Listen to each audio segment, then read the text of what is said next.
देख रहे हैं नेटवर्क 33 राजकुमार के साथ। तो चलिए बढ़ते हैं आज की कहानी की ओर।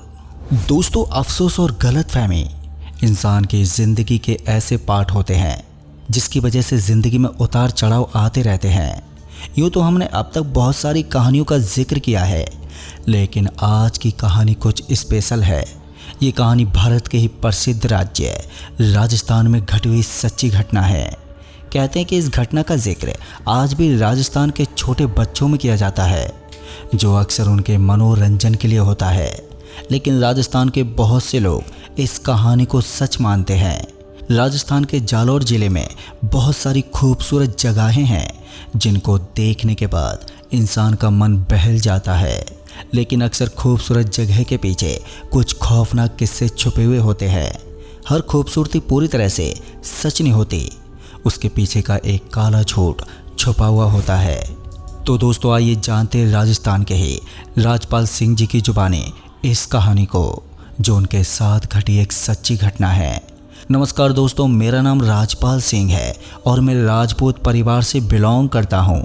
साल 2008 के उस दौर में मैं एक सब्जी बेचने का काम करता था। बाज़ार में रोज़ सब्जी का ठेला लगाता था और अपना घर परिवार चलाता था। मेरा काम बड़ा अच्छा चल रहा था।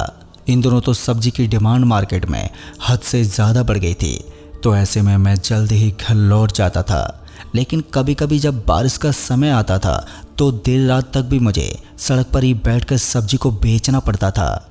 मैं हर रोज़ अपने ही रास्ते से आया जाया करता था, लेकिन फिर एक दिन पूरी काया ही पलट गई।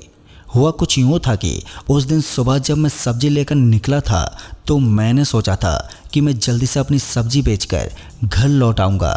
लेकिन भारी भरकम तूफान और मूसलाधार बारिश ने मेरे इरादों पर पानी फेर दिया। बारिश इतनी ज़्यादा तेज हुई थी कि सड़क पानी से भर चुकी थी। मार्केट में कहीं पैर रखने तक की जगह नहीं बची थी। किसी तरह से हमने पानी को हटाया और उसके बाद फिर से सब्जी बेचने का काम करने लगा। और ऐसे में कब रात हो गई हमें पता ही नहीं चला। ग्राहक शाम के टाइम पर धीरे धीरे आने लगे और यूं ही कब रात के 9 बज गए ये हमें पता ही नहीं चला। फिर मैं अपने एक साथी नत्थों के साथ अपने घर की तरफ निकलने लगा। सब कुछ एकदम सही चल रहा था और मैं और मेरा साथी हम दोनों जल्दी से जल्दी अपने घर पहुंचना चाहते थे, क्योंकि उस मूसलाधार बारिश और तूफान के बीच में हम कभी भी खतरे में पड़ सकते थे। इससे पहले कि हम मार्केट से निकल पाते कि अचानक एक बार फिर से बारिश शुरू हो गई। इस बार बारिश ने अपना रौद्र रूप धारण कर लिया था। उस जोरदार बारिश में हम दोनों मार्केट की एक दुकान के बगल में खड़े रहे। लगभग 1 घंटे तक हम दोनों को फिर से वहीं पर वक्त काटना पड़ा और उसके बाद जब फिर से उस तेज़ बारिश में गिरावट आई तो हम दोनों जल्दी से वहाँ से निकल पड़े। मेरा दोस्त नत्थू थोड़ा जिगर वाला था और वो किसी से भी इतनी जल्दी डरता नहीं था, तो ऐसे में हम दोनों तुरंत ही निकल पड़े। हालांकि अभी भी हल्की हल्की बारिश तो हो ही रही थी, लेकिन वो इतनी तेज़ बारिश नहीं थी कि हम दोनों को रोक सके। रास्ता अभी भी यहाँ से काफ़ी लंबा था, लेकिन हम दोनों ने सोचा कि अब जो होगा वो देखा जाएगा। हमें जल्दी से अपना घर पकड़ना चाहिए। आखिर में वही हुआ जिसका हम दोनों को डर था। रास्ते में चलते चलते एक बार फिर से बारिश ने हमारे रास्ते में खलल डाल दी। इस बार की बारिश पिछली बार हुई बारिश से कहीं ज़्यादा खतरनाक लग रही थी। आंधी के साथ साथ बारिश की बूंदों ने भी अपना जोरदार रूप धारण कर लिया था। तभी मुझे और मेरे साथी को एक छोटा सा मकान दिखा, क्योंकि इस समय पर मैं और नाथू हम दोनों एक पुराने रास्ते से गुजर रहे थे जहाँ से पहले मैं कभी भी नहीं गुजरा था। तो वहीं हमें एक बड़ी सी हवेली दिखी और उस हवेली को देखते ही मेरी आंखें बड़ी बड़ी हो गई, क्योंकि दिखने में वो हवेली इतनी ज़्यादा खूबसूरत थी कि हर कोई उस पर अपना दिल लुटा दे। तभी मैंने अपने साथी की तरफ इशारा करते हुए बोला, भाई वो देख, उस तरफ मुझे एक हवेली नज़र आ रही है। जैसे उसने उस तरफ देखा तो उसकी भी आंखें फटी की फटी रह गई। उस हवेली की सुंदरता उसे भी अपनी ओर आकर्षित कर रही थी। तभी मेरे साथी ने बोला, भाई यहाँ पर पेड़ के नीचे बारिश में भीगने से तो अच्छा है हम दोनों उस हवेली के अंदर ही चले जाएं और वहाँ पर थोड़ी देर के लिए रुक भी जाएं। उसकी बात भी मुझे काफ़ी हद तक ठीक ही लगी। लेकिन तभी मैंने अपने साथी से कहा, लेकिन भाई कहीं ऐसा तो नहीं कि उस हवेली के अंदर कोई हो, और वैसे भी कोई इतनी बड़ी और शानदार हवेली को इस तरह से अकेला क्यों छोड़ देगा? मेरे मन में भी कई सवाल थे, लेकिन उसके बाद मैं अपने साथी के साथ किसी तरह से उस हवेली की तरफ चल पड़ा। मैंने सोचा कि अब जो होगा वो देखा जाएगा। हम दोनों जल्दी जल्दी कदम पटकते हुए उस हवेली के पास पहुंचे तो हमें कोई नज़र ही नहीं आ रहा था। उस बड़ी सी शानदार हवेली के चारों तरफ केवल और केवल सन्नाटा पसरा हुआ था। अब ये सब देखने के बाद मैंने अपने साथी से बोला, भाई एक काम करते हैं, हम इस हवेली के अंदर दाखिल होते हैं। इस बार उसने भी मेरी बात मान ली और हम दोनों दीवार के ऊपर उस हवेली के अंदर पहुंच गए। दिखने में वो हवेली बड़ी ही शानदार लग रही थी। अलग अलग कमरे और लगभग 3 से 4 मंजिल होने के कारण उसकी खूबसूरती आसमान छू रही थी। फिर उसके बाद उस मूसलाधार बारिश ने अपनी गति को और भी तेज कर दिया। अब बारिश पहले से भी काफ़ी तेज होने लगी थी, तो ऐसे में हम दोनों जल्दी से भागते हुए उस हवेली के पहले वाले कमरे में पहुंच गए। दरअसल हमने देखा कि वो कमरा चारों तरफ से खुला हुआ था और उसकी 2 दीवारें टूटी हुई थी, लेकिन उस हवेली के अंदर जाने का जो रास्ता था उसमें टूटी फूटी चीज़ें पड़ी थी। हवेली के किसी भी कोने में रोशनी नज़र ही नहीं आ रही थी। हालांकि इस बाहर वाले कमरे में थोड़ी बहुत रोशनी थी, लेकिन हवेली के अंदर रोशनी का कोई नामो निशान तक नहीं था। अंधेरा इतना भयानक था कि इंसान एक दूसरे का चेहरा भी न देख पाए। पहले तो हम उस हवेली के अंदर वाले हिस्से में अपने कदम पटकना नहीं चाहते थे, लेकिन फिर मुझे लगा कि अगर हम बाहर वाले कमरे के अंदर ही रुके रहे तो इस तेज़ बारिश के चलते हमारे कपड़े भीग जाएंगे और ठंडी हवा लगने की वजह से हमारी तबीयत भी बिगड़ सकती है। ऐसे में मैंने अपने साथी को बोला, भाई हमें थोड़ा अंदर चलना चाहिए। मेरी बात उसने भी स्वीकार की और उसके बाद हम उस हवेली के अंदर वाले कमरे की तरफ चल पड़े। हम जैसे ही अंदर पहुंचे तो हमने महसूस किया कि उस हवेली के अंदर एक अजीब सी दुर्गंध फैली हुई थी। उस बदबू से हमें थोड़ा अजीब लगा, लेकिन हमें तो बस थोड़ी देर के लिए रुकना था, इसलिए हमने इस चीज़ पर ज़्यादा ध्यान ही नहीं दिया। अभी हम दोनों आपस में बात ही कर रहे थे कि अचानक ही मुझे ऐसा लगा जैसे कहीं कांच टूट गया हो। यह आवाज़ इतनी तेज़ थी कि मैं और मेरा साथी हम दोनों ही हैरान हो गए। एक तो इस पुरानी हवेली में अचानक कांच का टूट जाना बहुत ही अजीब था, ऊपर से तेज़ बारिश में उसकी आवाज़ इतनी तेज़ आना हमें और भी ज़्यादा हैरान कर रहा था। इसी बीच मेरे साथी ने बोला, भाई लगता है यहाँ पर कोई चीज़ नीचे गिरकर एकदम से टूट गई है। उसकी बात सुनकर मुझे भी लगा कि शायद ऐसा ही हो सकता है, लेकिन इस पुरानी हवेली में कांच कहाँ से आता?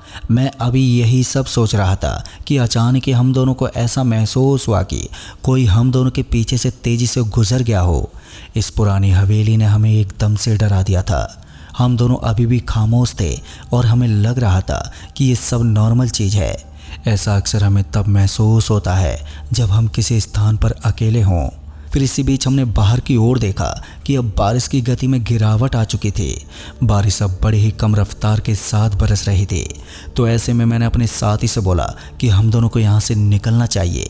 निकलते वक्त अचानक ही मेरी नज़र वहीं पर पड़ी एक छोटी सी टेबल पर पड़ी, तो मैंने देखा कि वो टेबल बड़ी मजबूत लग रही थी। इसलिए मैंने अपने साथी को बोला, भाई ये टेबल हम अपने साथ ले चलते हैं, वैसे भी इस सुनसान घर में ये किस काम की है। मेरी बात सुनकर उसने भी कहा, हाँ भाई जैसी तुम्हारी मर्जी। उसके बाद मैंने उस टेबल को उठा लिया और उसे भी अपने साथ लेकर चल पड़ा। उस टेबल को ले जाते वक्त मैंने एक बार भी ये नहीं सोचा कि पराई चीज़ें अक्सर खतरनाक साबित हो सकती हैं। बाद में मैंने उस टेबल को अपने साथ ले जाना ही बेहतर समझा। 1-2 बार मुझे लगा कि मुझे किसी भी रास्ते में पड़ी या फिर ऐसी किसी चीज़ को उठाना नहीं चाहिए जो मुझे फ्री में मिल रही हो, लेकिन एक बार जब मेरा दिमाग घूम गया तो उसके बाद मैंने फिर दोबारा नहीं सोचा और उसके बाद उस टेबल को लेकर अपने घर की तरफ निकल पड़ा। वैसे भी उस समय पर मुझे इन चीज़ों की सख्त ज़रूरत होती थी। फिर मैं अपने साथी के साथ रवाना हुआ और हम दोनों कुछ देर के अंदर ही हमारे गाँव पहुँच गए। गांव में पहुंचने के बाद बारिश ने जो हल्की हल्की रफ्तार पकड़ी हुई थी अब वो भी फिर से तेज़ी से बरसने लगी। पर अच्छी बात ये थी कि हम दोनों हल्के फुल्के भीगने के बाद अपने घर पहुंच गए थे। फिर घर पहुंचने के बाद मैंने खाना पीना किया और उसके बाद सोने के लिए अपने कमरे में चला गया। जाते समय मैंने उस पुरानी टेबल को भी अपने कमरे के बाहर ही रख दिया था। सब कुछ एकदम सही चल रहा था कि तभी रात के 3 बजे के आसपास अचानक ही मेरी आँख खुली। मुझे ऐसा लगा जैसे कि कोई बाहर खड़ा होकर मेरे घर के दरवाजे को खटखटा रहा हो। तभी मैं बिस्तर से खड़ा हुआ और दरवाजे की तरफ बढ़ने लगा। उस वक्त अंधेरा इतना ज़्यादा था कि मुझे आसपास की कोई भी चीज़ नज़र ही नहीं आ रही थी। ऊपर से बारिश के इस ज़ोरदार मौसम में बिजली वालों ने भी बिजली में कटौती कर रखी थी। तो ऐसे में पहले तो लालटेन जलाई और उसके बाद अपने घर के दरवाजे के पास पहुंचा। जब मैंने पहले दरवाजे के छोटे से छेद से देखने की कोशिश की तो मुझे वहां पर कोई नहीं दिखा, क्योंकि उस वक्त अंधेरा ही इतना था। फिर जब मैंने दरवाजे को खोला और बाहर का दृश्य देखा तो मैं तो हैरान ही हो गया। बाहर कोई भी मौजूद नहीं था और बाहर किसी को ना पाकर मुझे थोड़ा अजीब तो लगा, लेकिन फिर मैंने दरवाजे को बंद किया और वापस से कमरे में जाने लगा। अभी मैं दबे पांव अपने कदमों को पटक ही रहा था कि अचानक ही मुझे ऐसा लगा जैसे कि कोई कुर्सी एक जगह से दूसरी जगह पर खिसक गई हो। ये थोड़ा अजीब सा था, पर मैंने जैसे पीछे मुड़कर देखा तो मेरा पूरा बदन डर के मारे कपकपा उठा। दरअसल मैंने देखा कि पीछे की तरफ वही टेबल पड़ी हुई नज़र आ रही थी और उस टेबल को अपने सामने देखकर मुझे इतना अचंभव नहीं लगा जितना मुझे तब लगा जब मैंने देखा कि उस टेबल के ऊपर एक आदमी बैठा हुआ था जिसने पूरे काले रंग के कपड़े पहने हुए थे। उसके गले में एक लॉकेट था जो बहुत ही ज़्यादा अजीब सा था। उस आदमी को उस टेबल पर बैठा हुआ देखकर मेरी तो सांसें ऊपर नीचे होने लगी। फिर मैंने हल्की और दबी हुई आवाज़ में बोला, कौन हो तुम और मेरे घर में क्या कर रहे हो? मेरी दबी हुई आवाज़ के अलावा वहाँ चारों ओर सिर्फ और सिर्फ सन्नाटा पसरा हुआ था। इतने में उस आदमी ने मेरी ओर देखा और जैसे मैंने उसका चेहरा देखा तो मेरी रंगों में दौड़ता हुआ खून एकदम से जम गया। दरअसल मैंने देखा कि उसका चेहरा एकदम से लाल था। उसकी आंखों की जगह पर दो सफ़ेद कठपुतलियाँ नज़र आ रही थी जिनमें हल्का फुल्का धुआं निकल रहा था। वो आदमी अचानक ही खड़ा हुआ और मेरी ओर बढ़ने लगा। उसके हाथों के लंबे लंबे नाखून मेरे पेट में गड़ने के लिए बेताब थे और हुआ भी बिल्कुल वैसा ही। वो भागता हुआ मेरे पास आ गया और उसने अपने हाथों के लंबे लंबे नाखूनों को मेरे पेट में धंसा दिया। इसके साथ ही पसीने से लथपथ अचानक ही मेरी आँख खुल गई तो मैंने महसूस किया कि अभी अभी मैंने एक भयानक सपना देखा था। फिर जब मैंने एक नज़र घड़ी पर मारी तो मैंने देखा कि अब रात के 3:30 बज चुके थे और जो मैंने सपना देखा था वो रात के 3 बजे का था। पर मुझे समझ में नहीं आ रहा था कि ये मैंने सपना देखा था या फिर ये छोटी सी घटना हकीकत से ताल्लुक़ रखती थी। बहुत सारी हरकतें मेरे दिमाग में पैदा हो चुकी थी जिस वजह से अब मेरी आंखों से नींद भी गायब हो चुकी थी। एक तो मैं रात के करीबन 1 बजे के आसपास सोया था और ऊपर से अब मुझे नींद भी नहीं आ रही थी। ऐसे में मैं उठा और फिर अपनी दिनचर्या के कामों में व्यस्त हो गया और यूं ही धीरे धीरे वक्त काटते हुए रात बीत गई और सूरज ने एक बार फिर से आसमान में डेरा डाल दिया। चारों ओर अब उजाला हो चुका था और आज जल्दी ही सब्जी लेकर बाजार के लिए मैं निकल गया। हालांकि मैं इस बात को अच्छी तरह से जानता था कि आज मेरा धंधा थोड़ा मंदा रहने वाला है, क्योंकि कल की बारिश ने काफ़ी हद तक धंधे को नीचे ला दिया था। इसके बावजूद भी मैं अपना पूरा ठेला लेकर बाजार में सब्जी बेचने का काम करने लगा। धीरे धीरे धूप खिलने लगी और जैसे जैसे धूप खिल रही थी तो उसके साथ ही सब्जी बेचने का सिलसिला तेज़ी से बढ़ता जा रहा था। कल से जो हमारी बिक्री नहीं हुई थी आज उसमें काफ़ी बढ़ोतरी देखने को मिली और देखते ही देखते लोगों की एक कतार लग गई और मैं जल्दी जल्दी सब्जी बेचने लगा। और यूं ही काम करते करते कब वक्त बीत गया पता ही नहीं चला। फिर जब मैंने अपनी घड़ी में समय देखा तो मैंने पाया कि अब तक शाम के 7:30 बज चुके थे। मेरा साथी भी अब तक अपना सारा सामान बेच चुका था, तो ऐसे में हम दोनों का अब घर जाना ही बाकी रह गया था। लेकिन कल की बारिश ने आज हम दोनों के बीच में पार्टी का माहौल बना दिया था। एक तो हम दोनों ने अपनी अपनी सब्जी बेचकर अच्छी खासी रकम इकट्ठा कर ली थी और ऊपर से इस ठंडे दिन में पार्टी करने का अलग ही स्वाद था। इसलिए मैंने अपने साथी को बोला, चल यार भाई आज इंग्लिश वाली लेते हैं। इसके बाद हम दोनों बाजार से निकलकर सीधा कोने में पहुंचे जहां पर शराब मिलती थी। हम दोनों ने ही एक एक बोतल खरीदी और उसके बाद घर की तरफ निकल पड़े। रास्ते में जो हवेली हमें कल मिली थी आज की पार्टी हम वहीं पर करने वाले थे। जैसे मेरे दोस्त ने उस डरावनी हवेली का नाम लिया तो मेरे जहन में रात में हुई उस छोटी सी घटना का जिक्र चलने लगा। मुझे याद आ रहा था कि कैसे मुझे उस टेबल पर अजीब अजीब चीज़ दिखाई दे रही थी। फिर उसके बाद मैंने अपने साथी से बोला, अरे भाई छोड़ हम वहाँ पर नहीं जाएंगे। वो क्या है कि मुझे वो जगह कुछ ठीक नहीं लग रही है। मेरे लफ्ज़ सुनकर बाद में मेरा साथी थोड़ा हैरानी भरी नज़रों से मेरी तरफ देखने लगा। फिर उसने बोला, भाई रास्ते में उसके अलावा ऐसी कोई जगह है ही नहीं जहाँ पर हम ये सब कर सकें। पर अब की बार मैं उसकी बातों को टाल ही नहीं पाया और फिर मैंने कहा, चलो कोई बात नहीं, जैसी तुम्हारी इच्छा। उसके बाद हम दोनों शराब की बोतल को लेकर तुरंत ही उस हवेली की तरफ निकल पड़े। हम दोनों को फिर से वो रास्ता बड़ा ही अजीब लग रहा था। लेकिन दोस्तों, इस बार हम जैसे उस हवेली के पास पहुंचे तो हमने देखा कि वहां कल की तरह बिल्कुल सन्नाटा पसरा हुआ था। पर अच्छी बात तो ये होती थी कि उस हवेली के पीछे साइड में एक लाइट लगी होती थी जो हर टाइम पर चालू रहती थी। मुझे समझ में नहीं आता था कि इतनी पुरानी हवेली होने के बावजूद वो लाइट हर समय चालू कैसे रह सकती है और इस लाइट को कुछ हुआ क्यों नहीं। मैं यही सोच रहा था कि तभी मेरे साथी ने बोला, भाई एक काम करते हैं, हवेली के पिछले साइड चलते हैं। जैसा उसने कहा तो मैंने ठीक वैसा ही किया। हम दोनों जैसे हवेली के पीछे वाले साइड में पहुंचे तो हमने देखा कि पीछे की साइड किसी मरे हुए जानवर जैसी बदबू आ रही थी, जहां पर बैठना बड़ा ही मुश्किल था। इसलिए उसके बाद हम दोनों वापस से हवेली के अंदर पहुंचे और हमारे हाथ में एक लालटेन भी थी जो उस समय पर अक्सर रात को आने जाने में काम आती थी। फिर उसके बाद मैंने उस लालटेन की रोशनी को जलाया और हम दोनों वहीं बैठकर एक एक पैग मारने लगे। हम दोनों बड़े ही मज़े के साथ इस काम को अंजाम दे रहे थे कि तभी मुझे ऐसा लगा जैसे कि कोई अपने पैर पटकते हुए अचानक ही वहाँ से गुजर गया हो। ये पैरों की सरसराहट बड़ी ही तेज़ थी। ऐसे में मैं और मेरा साथी हम दोनों एक पल के लिए ही देखते रह गए, लेकिन हमें वहाँ कोई नज़र ही नहीं आया।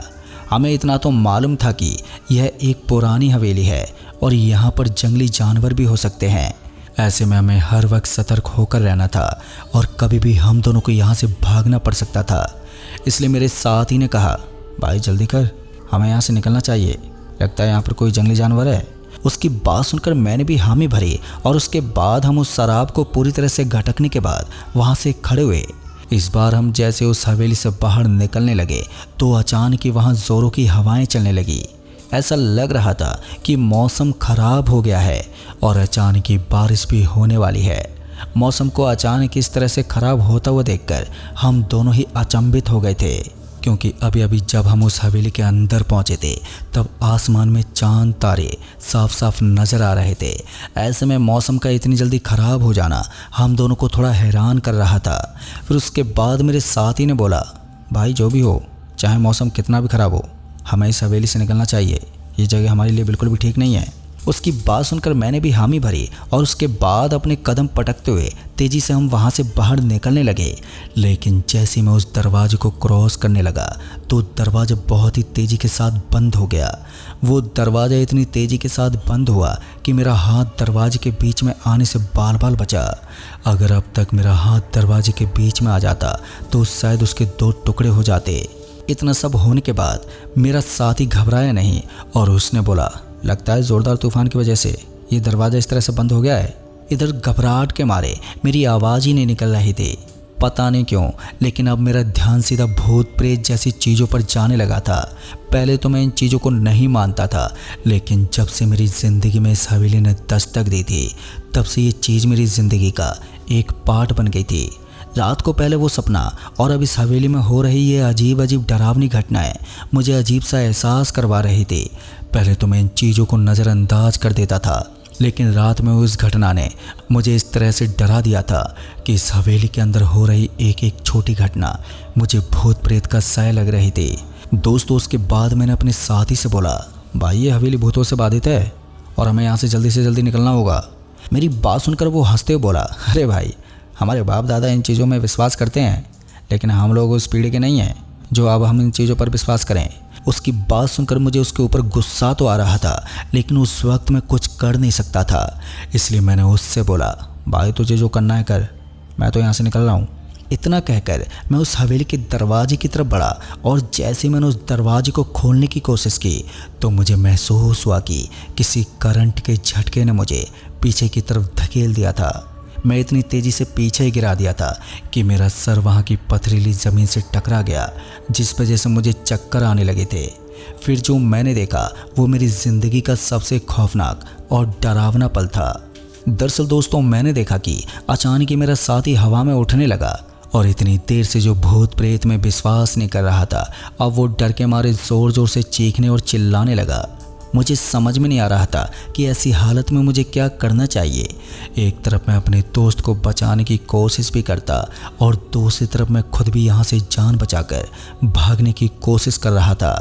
थोड़ी देर तक तो मुझे कुछ भी समझ में नहीं आया। फिर उसके बाद किसी तरह से मैंने अपने दोस्त के हाथों को पकड़ा और उसे नीचे की तरफ खींचने लगा, पर तभी वहाँ किसी की दस्तक हुई। ऐसा लग रहा था कि कोई जूते पटकते हुए उस कमरे में आया हो। पहले तो मुझे कोई नज़र ही नहीं आया, लेकिन उसके बाद वहीं पर पड़ी एक टेबल अपने आप ही खिसकते हुए हमारे सामने आ गई और उसके बाद मुझे ऐसा लगा कि कोई उस टेबल के ऊपर आकर बैठ गया हो। पहले तो वो हमें धुंधला धुंधला नज़र आ रहा था, लेकिन फिर जब मैंने उसे ठीक से देखा तो मेरी सांसें ऊपर नीचे होने लगी। दरअसल मैंने देखा कि ये काले कपड़े पहने हुए एक आदमी था। उसे देखकर ऐसा लग रहा था कि मैं इस आदमी को पहले भी कहीं देख चुका हूँ। ये दृश्य मेरे लिए बड़ा ही भयानक था, लेकिन किसी तरह से मैं उस हवेली से बाहर निकलने की नाकाम कोशिश करने लगा। बहुत देर तक हम दोनों उस हवेली के अंदर तड़पते रहे, लेकिन किसी भी हालत में हम वहाँ से बाहर ही नहीं निकल पा रहे थे। इतने में मेरे साथी ने बोला, भाई वो देख, वो छोटी सी खिड़की, हम वहाँ से कूदकर अपनी जान बचा सकते हैं। हालांकि वो दूसरे मंजिल पर थी, लेकिन फिर भी उसके अलावा हमारे पास दूसरा कोई रास्ता भी नहीं था। इशारों में मैं और मेरा साथी भागते हुए ऊपर पहुंचे और उसके बाद उस खिड़की से नीचे कूद गए। फिर उसके बाद क्या हुआ मुझे नहीं मालूम। फिर जैसे मेरी आँख खुली तो मैंने देखा कि मैं अपने घर पर लेटा हुआ था और मेरे सर पर पट्टी बंधी हुई थी। मेरी हालत बद से बदतर हो चुकी थी, लेकिन अच्छी बात ये थी कि अब मैं खतरे से बाहर था। उसके बाद लगभग 6 महीने बीत गए, तब जाकर मेरी हालत में सुधार आया। लेकिन दोस्तों, जो टेबल मैं अपने घर पर रखने के लिए लाया था वो मुझे दोबारा अपने घर पर कहीं नहीं मिली। इसका मतलब यही था कि उस टेबल को मैंने अपने घर पर लाकर एक बहुत ही बड़ी गलती को अंजाम दिया था। लेकिन वो रात बीतने के बाद मैं कभी भी दोबारा उस हवेली के करीब से नहीं गुजरा हूँ। उसके बाद से मेरी ज़िंदगी में एक बड़ा बदलाव आ गया और जिन भूत प्रेत में मैं विश्वास नहीं करता था, अब वो मेरी ज़िंदगी का एक हिस्सा बन चुके हैं। तो दोस्तों, इस कहानी में बस इतना ही। कहानी आपको पसंद आई हो तो वीडियो को लाइक शेयर कमेंट ज़रूर कर दें। तो मैं आपका दोस्त राजकुमार जल्द ही मिलूँगा ऐसी एक और डरावनी भूतिया कहानी के साथ। तब तक के लिए बाय एंड टेक केयर।